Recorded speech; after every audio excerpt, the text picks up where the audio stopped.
Hello दोस्तों, कैसे हो दोस्तों। हम पढ़ रहे हैं 11th क्लास की केमिस्ट्री का चैप्टर नंबर 2 जिसका नाम है स्ट्रक्चर ऑफ एटम। दोस्तों, अगर आपको वीडियो पसंद आती है तो वीडियो पर लाइक व कमेंट जरूर करें। आप सभी का इस केमिस्ट्री क्लास में हार्दिक स्वागत है। दोस्तों, आज हम पढ़ते हैं स्पेक्ट्रम के बारे में।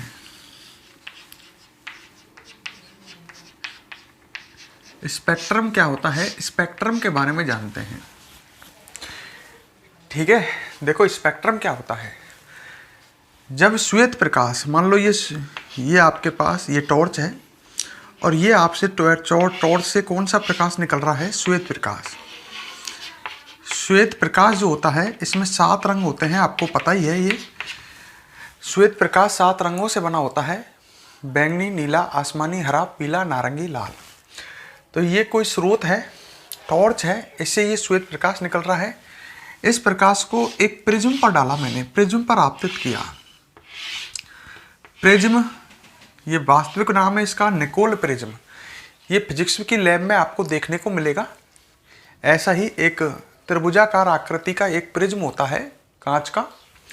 तो जब हम श्वेत प्रकाश को प्रिज्म पर आपतित करते हैं तो सामने पर्दे पर, ये पर्दा लगा हुआ है, सामने पर्दे पर हमें 7 अलग अलग रंगों की, ये श्वेत प्रकाश है ना, ये स्रोत हो गया श्वेत प्रकाश का स्रोत। जब श्वेत प्रकाश को हमने प्रिज्म पर आपतित किया, ये प्रिज्म है, सही है, तो सामने पर्दे पर 7 अलग अलग रंगों की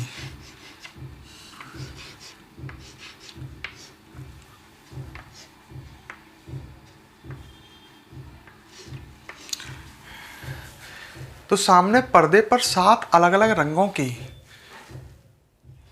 पर्दे पर 7 अलग अलग रंगों की पट्टियां बनती हैं। ठीक है, दोबारा सुन लो। जब श्वेत प्रकाश को प्रिज्म पर आपतित किया जाता है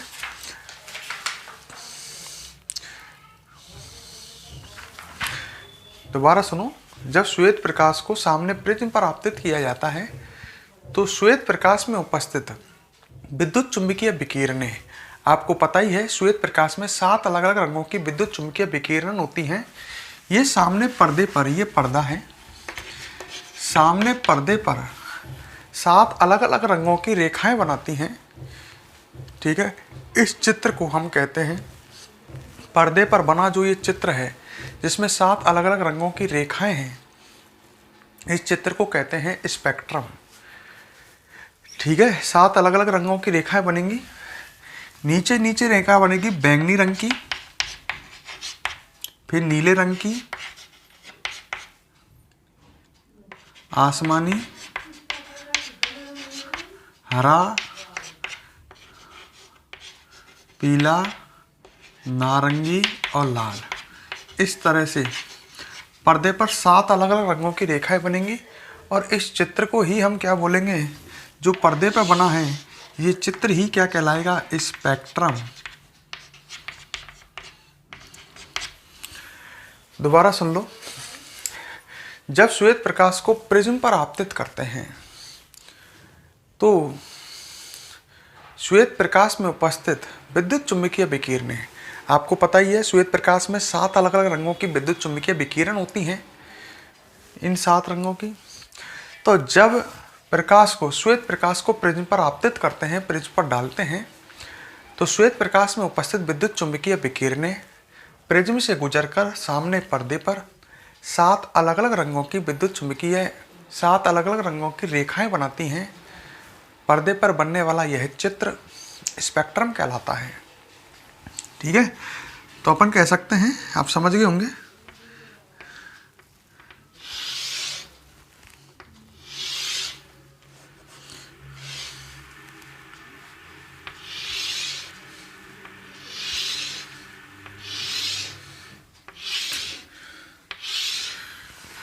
स्पेक्ट्रम बन गया ये।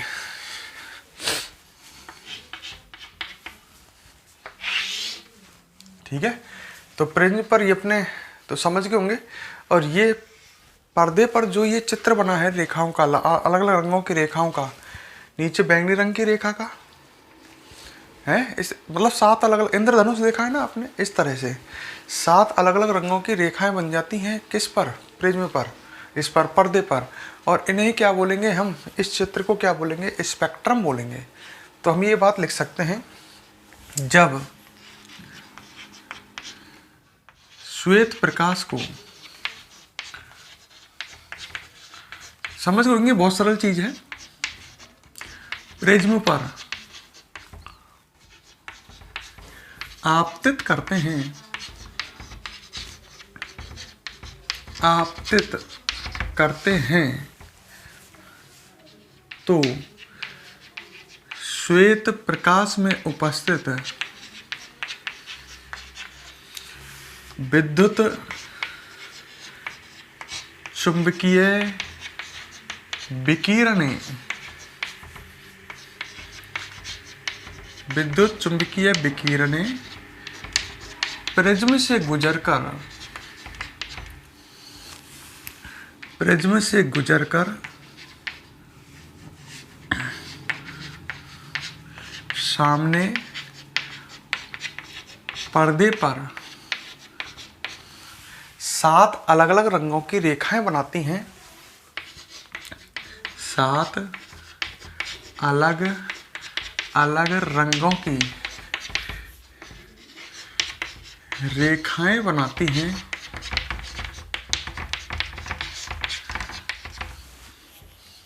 ठीक है, आगे लिख सकते हैं, पर्दे पर बनने वाला यह चित्र, यह चित्र क्या कहलाता है? स्पेक्ट्रम कहलाता है।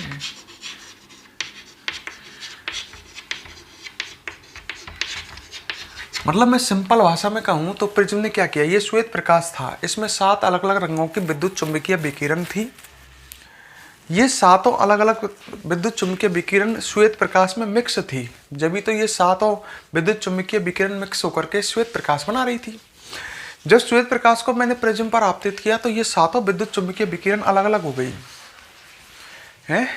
बैंगनी रंग के विद्युत चुंबकीय विकिरण सबसे नीचे गई पर्दे पर टकराने, नीले रंग की उससे ऊपर, तो इस तरह से 7 अलग अलग रंग बन गए वहां पर। मैं आपसे पूछूं सबसे अधिक विचलन किस में हुआ है? विचलन मतलब अपने रास्ते से, सभी विद्युत चुंबकीय विकिरणों का रास्ता तो ये था, उससे सबसे अधिक मुड़ी कौन है? बैंगनी रंग की विद्युत चुंबकीय विकिरण। तो विचलन सबसे अधिक हुआ है बैंगनी रंग का और सबसे कम हुआ है लाल रंग का। जो विचलन है, ध्यान रखें, विचलन समानुपाती होता है आवृत्ति के। मतलब जिस विद्युत चुंबकीय विकिरण की आवृत्ति अधिक होगी, आवृत्ति आपको पता ही है, मैंने विद्युत चुंबकीय विकिरण पढ़ाई थी एक बार, तो उस समय मैंने आपको एक डायग्राम बनाया था, तो उसमें बैंगनी रंग की आवृत्ति जो होती है वो सबसे अधिक होती है इन 7 रंगों में।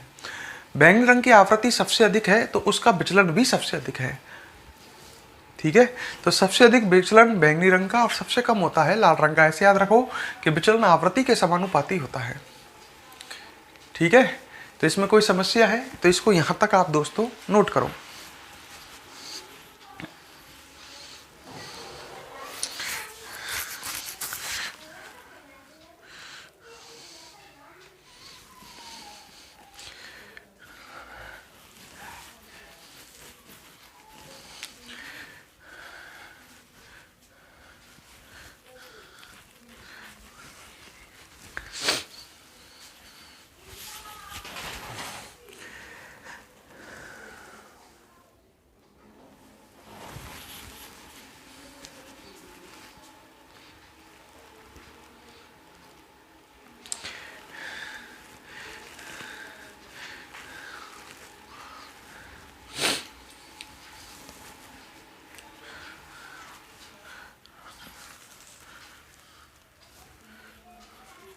कर लिए नोट। अब इसके बाद पढ़ेंगे हम हाइड्रोजन का परमाणविक स्पेक्ट्रम।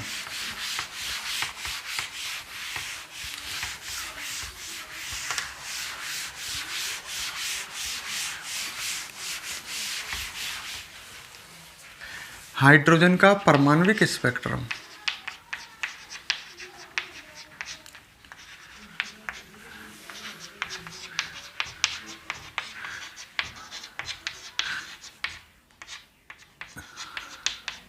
समझो,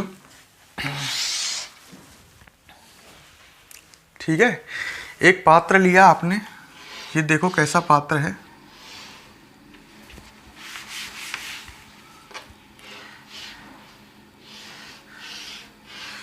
ठीक है, इस पात्र में हाइड्रोजन गैस भरी हुई है। ये हाइड्रोजन गैस के परमाणु हैं। क्या भरी हुई है? हाइड्रोजन गैस, परमाणविक हाइड्रोजन गैस।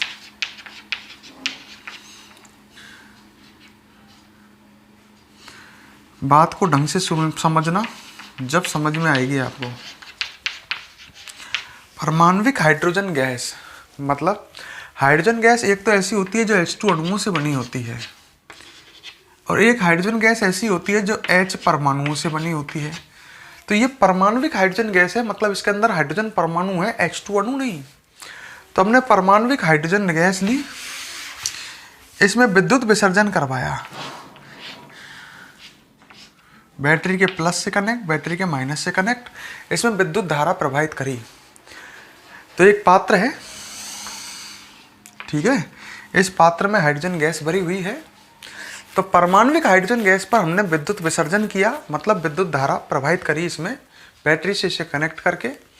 जब विद्युत धारा प्रवाहित करते हैं तो इसमें जो हाइड्रोजन परमाणु है, इसमें जो हाइड्रोजन परमाणु है, हाइड्रोजन गैस है परमाणविक, इसमें हाइड्रोजन जो परमाणु है, इसमें जो इलेक्ट्रॉन है, ये विद्युत प्रदारित करने पर, विद्युत एक ऊर्जा ही तो है। जब परमाणविक हाइड्रोजन गैस में विद्युत विसर्जन किया जाता है तो परमाणुओं में उपस्थित इलेक्ट्रॉन ऊर्जा ग्रहण करके निम्न कक्षा से कहाँ गमन कर जाते हैं? उच्च कक्षाओं में। ऊर्जा मिलेगी तो इलेक्ट्रॉन निम्न कक्षाओं से कहाँ गमन कर जाते हैं? उच्च कक्षाओं में। जब ये इलेक्ट्रॉन स्थायी होते ही नहीं है उच्च कक्षा में, हाइड्रोजन में जो इलेक्ट्रॉन है वो पहली कक्षा में स्थायी होते हैं। तो जब अपन ने क्या किया, ढंग से एक एक बात को दोबारा सुनते चलो जो समझ में आए। परमाणविक हाइड्रोजन गैस पर जब हम विद्युत विसर्जन करते हैं तो परमाणु में उपस्थित इलेक्ट्रॉन ऊर्जा ग्रहण कर निम्न कक्षाओं से अपनी कक्षा से उच्च कक्षाओं में गमन कर जाते हैं। उच्च मतलब ऊपर की कक्षाओं में। जब ये इलेक्ट्रॉन वापस अपनी पूर्व कक्षा में आते हैं तो अवशोषित ऊर्जा का क्या करते हैं? उत्सर्जन। जितनी ऊर्जा इन्होंने अवशोषित की उसका उत्सर्जन करते हैं। और उत्सर्जन किसके रूप में करते हैं? विद्युत चुम्बकीय विकिरण के रूप में। आपको मैंने बताया है कि इलेक्ट्रॉन जब अपनी कक्षा में वापस आएगा तो जितनी ऊर्जा उत्सर्जित करेगा, जितनी इसने अवशोषित की थी, और ऊर्जा विद्युत चुम्बकीय विकिरण के रूप में उत्सर्जित होगी। तो इस तरह से यहाँ पर विद्युत चुम्बकीय विकिरणें बनेंगी। ये विद्युत चुम्बकीय विकिरण इस छिद्र से बाहर निकलेंगी, सही है, और आपतित होंगी कहाँ पर? निकोल प्रिज्म पर। और सामने पर्दे पर, ये सामने पर्दा आ गया, ठीक है, सामने पर्दे पर वही स्पेक्ट्रम बनेगा। सामने पर्दे पर स्पेक्ट्रम बनेगा, ढंग से देख लो।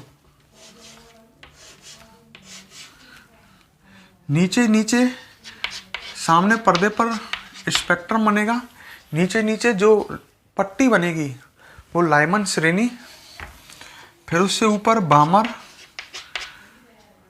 पासन, ब्रैकेट, ठीक है। इस तरह से समझो और क्लियर समझाने की कोशिश करता हूं। सामने पर्दे पर ये पट्टी बनेंगी इस तरह से,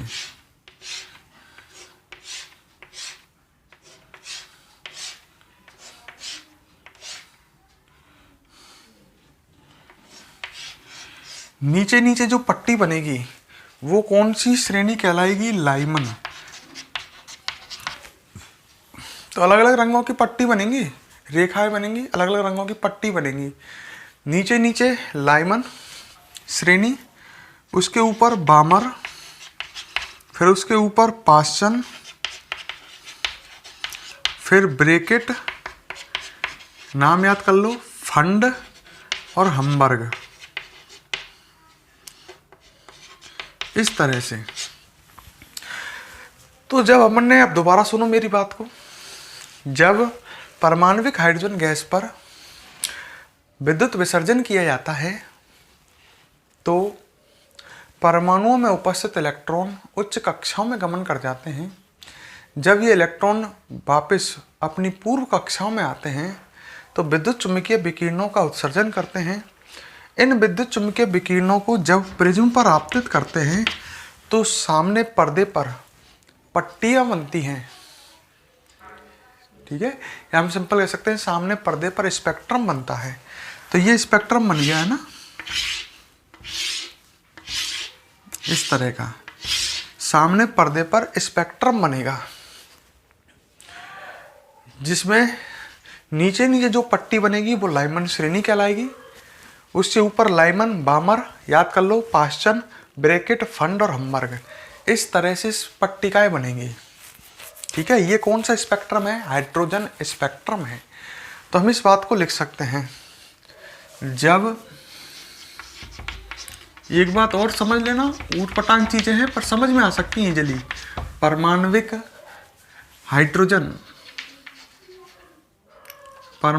हाइड्रोजन गैस पर विद्युत विसर्जन किया जाता है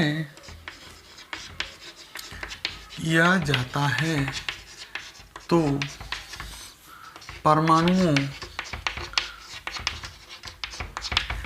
में उपस्थित इलेक्ट्रॉन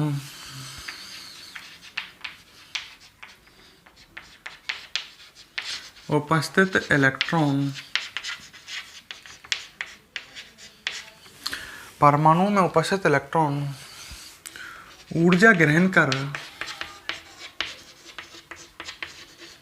कहाँ चले जाते हैं? उच्च कक्षाओं में गमन कर जाते हैं। ऊर्जा इन्हें कौन देगी? विद्युत ऊर्जा इन्हें ऊर्जा देगी।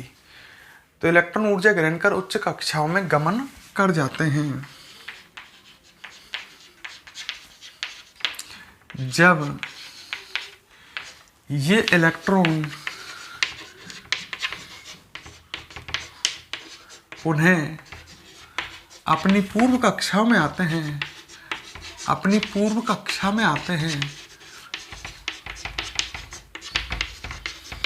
उन्हें अपनी पूर्व कक्षा में आते हैं तो अवशोषित ऊर्जा को विद्युत चुम्बकीय विकिरणों के रूप में उत्सर्जित करते हैं। अवशोषित ऊर्जा को किसके रूप में उत्सर्जित करते हैं? विद्युत चुम्बकीय विकिरणों में, विद्युत चुम्बकीय विकिरणों के रूप में उत्सर्जित करते हैं। क्लियर? आगे लिख सकते हैं, इन विकिरणों को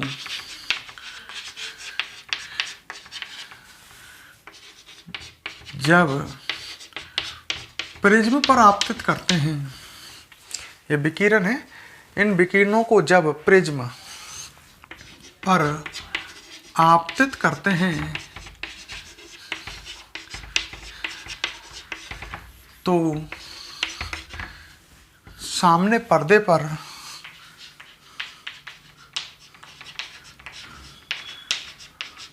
स्पेक्ट्रम बनता है, हाइड्रोजन का परमाणविक स्पेक्ट्रम।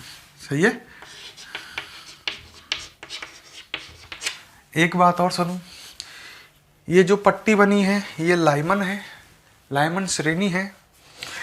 इनके अंदर भी रेखाएं होती हैं, पट्टी इनके अंदर भी।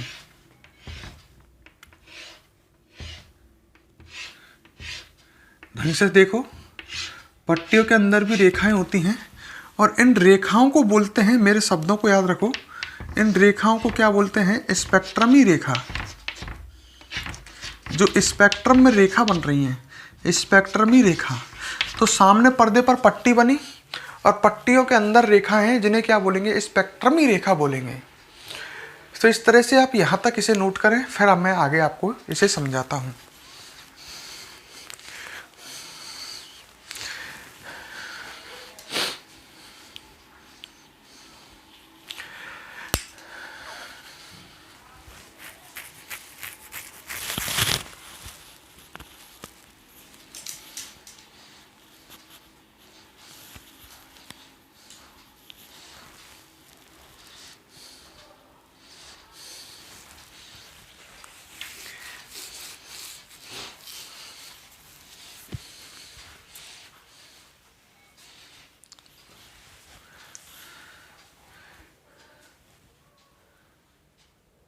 ठीक है, एक काम करो, वीडियो को पॉज करके नोट कर लिया करो, फटाफट पॉज करके लिख लो, वीडियो को स्टॉप कर लो, पॉज और लिख लो।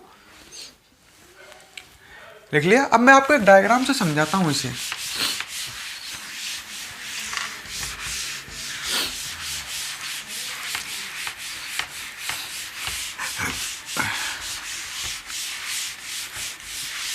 देखो,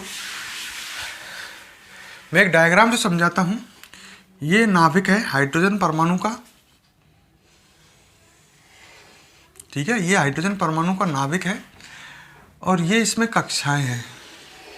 ये पहली कक्षा, ठीक है, ये दूसरी कक्षा, ये तीसरी, ये चौथी,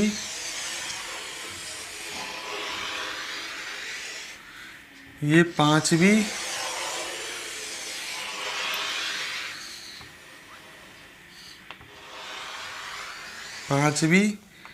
ये छठी,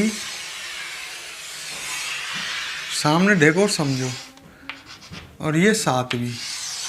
इस तरह से अनंत कक्षाएं हैं हाइड्रोजन परमाणुओं के अंदर, ठीक है। हाइड्रोजन इलेक्ट्रॉन मान लो है, ये पहली कक्षा, ये दूसरी, तीसरी, चौथी, पांचवी, छठी और सातवीं। हाइड्रोजन परमाणु बहुत सारे थे वहाँ बर्तन के अंदर। जब इलेक्ट्रॉन किसी भी कक्षा से पहली कक्षा में आते हैं, जैसे मान लो इलेक्ट्रॉन सातवीं कक्षा से पहली कक्षा में आ रहे हैं, या छठी कक्षा से पहली कक्षा में आ रहे हैं, या पांचवी कक्षा से पहली कक्षा में आ रहे हैं, या चौथी कक्षा से पहली कक्षा में आ रहे हैं, या तीसरी से पहली में आ रहे हैं, या दूसरी से पहली में। इलेक्ट्रॉन किसी भी कक्षा से पहली कक्षा में आते हैं तो ढंग से सुनो, यूवी रेज निकलती हैं, परावैंगनी किरण निकलती हैं। आपको पता ही है, इलेक्ट्रॉन जब उच्च कक्षाओं से अपनी पूर्व कक्षा में या निम्न कक्षा में आता है तो विद्युत चुम्बकीय विकिरण निकलती हैं।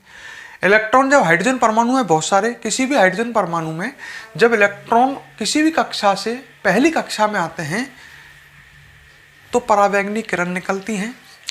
वे परावैंगनी किरण सामने पर्दे पर लाइमन श्रेणी बनाती हैं। बात को समझो, परावैंगनी किरण निकलेंगी, वो प्रिज्म से गुजर करके सामने लाइमन पट्टी बनाती हैं, नीचे नीचे वाली लाइमन श्रेणी परावैंगनी किरणों के कारण बनती है। बात को समझ लो ढंग से। इसी प्रकार जब इलेक्ट्रॉन किसी भी कक्षा से दूसरी कक्षा में आते हैं, इलेक्ट्रॉन किसी भी कक्षा से दूसरी कक्षा में आते हैं तो दृश्य किरणें निकलती हैं। दृश्य मतलब श्वेत प्रकाश की, समझ गए होंगे। दृश्य किरणें निकलती हैं जो सामने पर्दे पर बामर श्रेणी बनाते हैं। जो पट्टी का बनाते हैं वो कौन सी? बामर श्रेणी। इसी प्रकार जब इलेक्ट्रॉन किसी भी कक्षा से तीसरी कक्षा में आते हैं, इलेक्ट्रॉन किसी भी कक्षा से कौन सी कक्षा में आते हैं? तीसरी कक्षा में आते हैं। किसी भी कक्षा से तीसरी कक्षा में आते हैं। कुछ हाइड्रोजन परमाणु में इलेक्ट्रॉन डायरेक्ट तीसरी कक्षा में आते हैं तो सामने पर्दे पर पाषाण श्रेणी बनती है जिसको अवरक्त किरणें बनाती हैं, इंफ्रारेज। मतलब मैं सिंपल भाषा में कहूँ, जब इलेक्ट्रॉन किसी भी कक्षा से तीसरी कक्षा में आते हैं, ये तीसरी कक्षा ही है ना, तो विद्युत चुम्बकीय विकिरण निकलती हैं अवरक्त किरण जो सामने पर्दे पर पाषाण श्रेणी बनाती हैं, ठीक है। और जब इलेक्ट्रॉन किसी भी कक्षा से चौथी कक्षा में आते हैं तो भी अवरक्त किरण निकलती हैं जो सामने पर्दे पर ब्रैकेट श्रेणी बनाती हैं, पट्टी का ब्रैकेट बनाती हैं। जब इलेक्ट्रॉन किसी भी कक्षा से, समझ गए, पांचवी कक्षा में आते हैं तो सामने फिर भी इंफ्रारेज अवरक्त किरण ही निकलती हैं जो सामने पर्दे पर फंड नामक श्रेणी फंड पट्टिका बनाते हैं। जब इलेक्ट्रॉन किसी भी कक्षा से छठी कक्षा में आते हैं तो सामने पर्दे पर तब भी परावर्त किरण ही निकलती हैं और सामने पर्दे पर हमवर्ग श्रेणी बनाते हैं। हमवर्ग श्रेणी बनाते हैं। तो यहाँ ढंग से क्लियर कर लो। मैं सिंपल भाषा में कहूँ, जब इलेक्ट्रॉन किसी भी कक्षा से पहली कक्षा में आते हैं तो परावैंगनी किरण निकलती हैं, सामने पर्दे पर लाइमन श्रेणी बनाती हैं। जब इलेक्ट्रॉन किसी भी कक्षा से दूसरी कक्षा में आते हैं तो दृश्य किरण निकलती हैं, जो सामने पर्दे पर बामर श्रेणी बनाती हैं, बामर पट्टिका बनाती हैं। जब इलेक्ट्रॉन किसी भी कक्षा से तीसरी कक्षा में आते हैं तो अवरक्त किरण। इसी तरह से आप समझ गए होंगे। मैं एक सारणी से बना देता हूँ, ठीक है। एक काम करो, पहले सारणी बाद में देखेंगे, पहले इसे नोट करो ऐसे कैसे, जैसे मैंने लिखा है ऐसे की ऐसी बनाओ इसे। ये हमवर्ग है, ये फंड, ये ब्रैकेट, पास्चन, बामर और लाइमन। इसको ऐसे के ऐसे नोट करो, फिर आगे बताता हूँ आपको।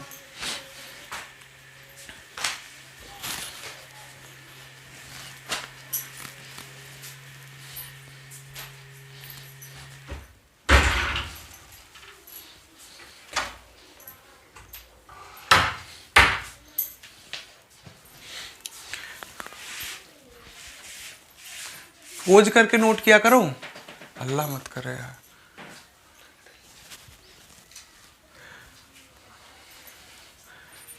कर लिया नोट। अब आगे देखो। अब इसी बात को मैं एक सारणी से समझा देता हूं आपको। वीडियो को पोज कर लिया करो, फिर नोट कर लिया करो।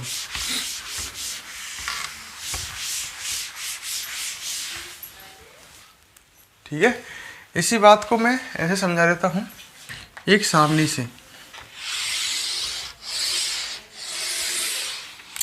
यह क्रम संख्या,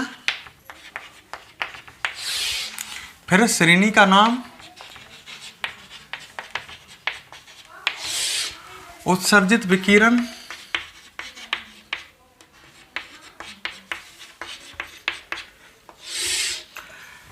N2 और N1।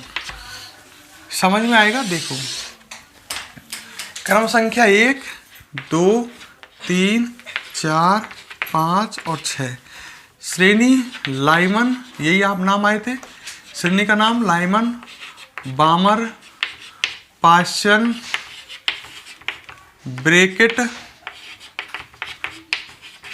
फंड और हमवर्ग। हाँ, उत्सर्जित विकिरण। लाइमन श्रेणी कब बनती है? जब विकिरण कौन से उत्सर्जित हो? यूवी रेज, परावैंगनी किरण है। बामर श्रेणी कब बनती है? जब विद्युत चुम्बकीय विकिरण कौन सी बनाती है? बामर श्रेणी, दृश्य किरण। और ये कौन बनाती है? इंफ्रारेज, अवरक्त किरण। आगे सब जगह अवरक्त किरण ही है, अवरक्त किरण ही बना रही हैं ये सभी श्रेणियां। N2 मतलब अंतिम कक्षा। अंतिम मतलब कोई भी कक्षा हो, अनंत।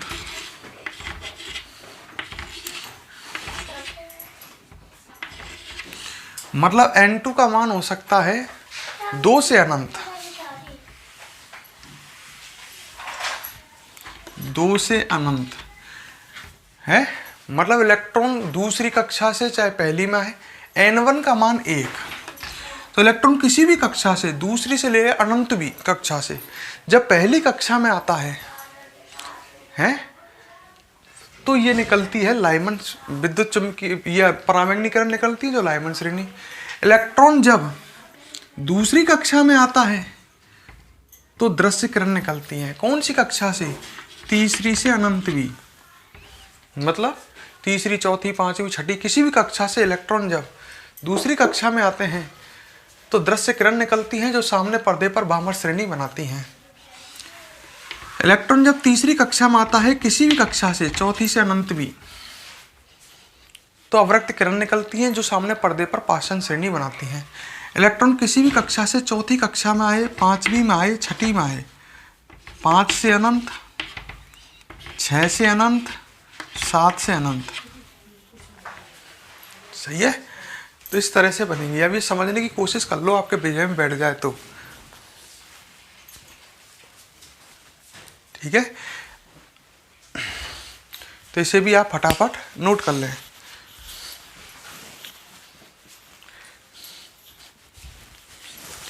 अब हम वीडियो को पॉज करो, नोट करो।